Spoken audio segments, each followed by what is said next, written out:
Hey everybody, so today I got something really cool I wanted to show you guys. So this is the Scott AV3000. This is the HT version. So I actually got this from my Fire Academy when we had it. We use these um since we paid for it. I'm pretty like it's pretty cool that they let us keep it afterwards. So now I want to put it to use and I started figuring out ways that I can put it to use. Since it's universal, well, beforehand, what I wanted to do, I wanted to show you how to don and off, like put it on and off. And then I wanted to go over the parts and components. What's the difference between the 3000 and 3000 HT? And then what can you do with it? Like, since I have it now as a civilian, like, what should I do with it, right? Most people would just throw it away. I'll show you how to make it useful in either your day-to-day life or just, I use it for doomsday prepping, which is really cool. You could always be ready for anything, right?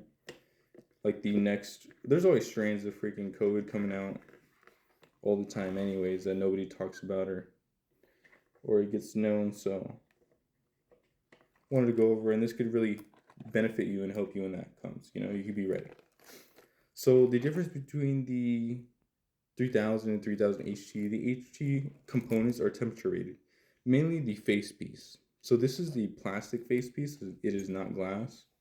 This plastic face piece can withstand, and the components, but mainly the plastic face piece, around 500 degrees Fahrenheit, but not for a long time.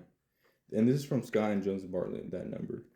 And from Jones and Bartlett, most fires are around 1,000 or can get to 1,000 to 2,000 Fahrenheit, which this wouldn't last very long, right? It's only a matter of minutes that you have. So this isn't a long-term solution. You shouldn't be standing there inside there relying on this face mask to protect you. The melting point from this face mask, this plastic, is actually 500 degrees. I think like I told you, so that's when it starts melting. So you don't really have like a long time in there. So please do not rely on this. The components of it. So you have your normal face piece, and it has these attached adapters right here too, where you can attach other things.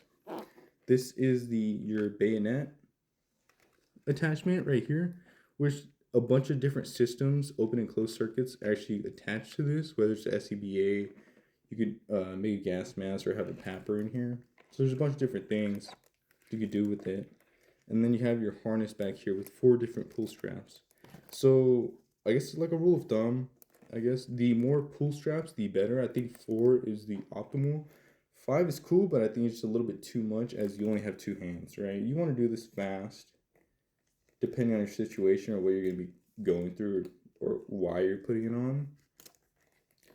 But you always want to do things fast, right?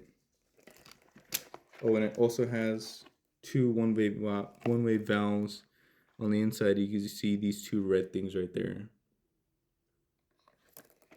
So, and these attachments or these connections, what attachments go here? I've seen ticks go here. I've seen voice amplifiers go there.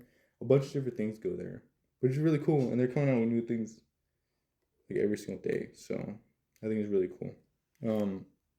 Let me show you how to put it on first. Well, I'll show you how to put it on after, but I wanted to show you this. So this one, so there's a bunch of different series. This one is the Scott, I think it's the 857 it says on it. So this is a twin adapter, but this adapter, so it's a bayonet adapter with a one-way valve, and it attaches to here. If this makes sense to you, because I'm kind of bouncing around, so since I have a bayonet adapter, the bayonet adapter is newer than the NATO spec 40 millimeter threaded screw-ons, right? Which is all canisters, filter canisters for gas masks, or the 40 millimeter screw-ons, the threaded ones. Especially like the older ones. The newer ones they're coming out with a new system, which is that bayonet. It's more faster, but it's not the most secure seal, if that makes sense. And if you turn and hit something, you can knock it off balance, or you could lose that seal, which is very detrimental to yourself. And it kind of ruins the whole point of the mask. With that, I guess that thread locker, when you're threading it, you have multiple different threads that have to come off before the actual thing actually comes off and breaks that seal, or a couple threads, right? So it's just more secure, and it depends on whatever way you want to go. Like I said, being fast is better, and screwing that on might take too long. It's just up to you and what situation that you're in. So I want to show you how to put it on with this one. So just like everything, you want to have it on its side first. And then this one, since it has its own buffer, it's like a little sure seal buffer. So sometimes you have to push in first and push against it and then turn. And what you want to do is turn 90 degrees. Since you always have it on the side, no matter what side it is, you always want the top facing the top. Pretty self-explanatory. And it's just a 90-degree turn. So put it on, 90-degree turn. And then this one I like it too because it has a lock that I'll show you guys. So let me take it off first. So on the attachment itself, it has this little push pin. And on the facepiece itself, that's where the push pin sits. So it kind of locks in place for you right there. So you go like that, put it on, turn it, and then you lock it in place. So it's not really going anywhere. So you get more, I guess, contact, more friction when you get hit or when you turn and hit something. Now, like I said, since most filters are the threaded screw-ons, so I could either use 2 threaded screw-ons, or I could take this off, and if I have the straight bayonet adapter, I could put it straight on the facepiece itself, but it'll only be one, if that makes sense. So I'm going to show you how to do it. There's 2 different ways to do it. Usually you always want to hold this, I guess, handle right here. A lot of people start with it back here, and it's kind of like the Star Wars version where you put your face right there, holding this with your other hand and kind of pull it over. And I'll show you guys how to do that too. Right there, and then you pull it over, and then you tighten the bottom ones first, always, and then the top ones. You want to make sure it's a good seal, so you want to blow in and out. So first out, then in. See, so it's really hard to breathe. It's going to be a little bit hard to breathe.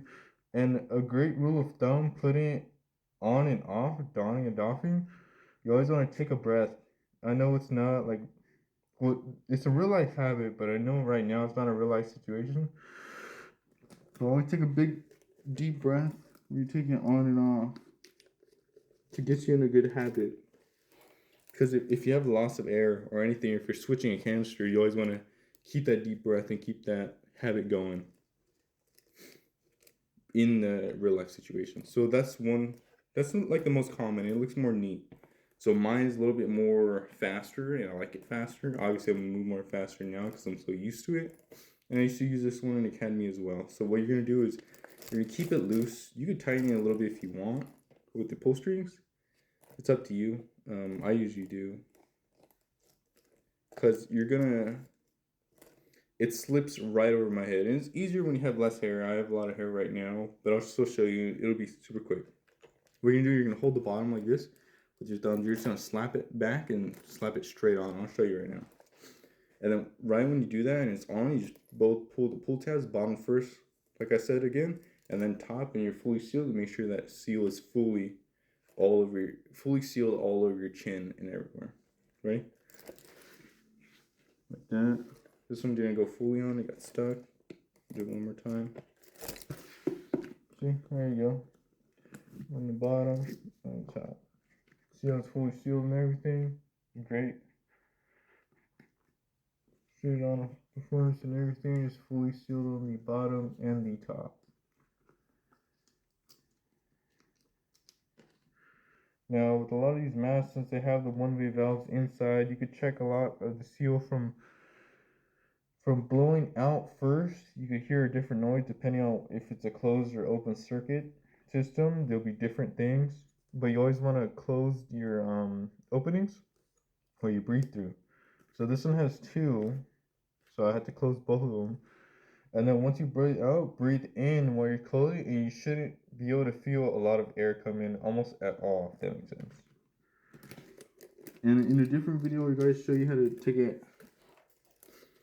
it off the right way, and then how to take it apart and clean it and everything.